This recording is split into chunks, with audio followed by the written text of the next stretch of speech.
You'll only know what you can do in a situation only after you've done it or haven't.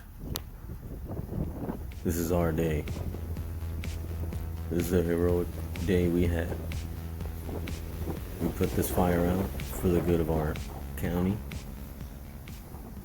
for the good of our fishing spot, for the greater good of the people who were fishing, the greater good of the island and the animals.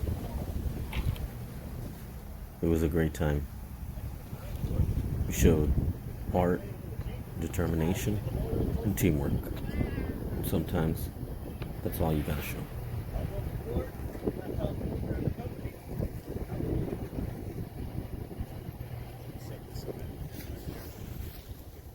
Come in with some buckets of water, fellas. Go forward.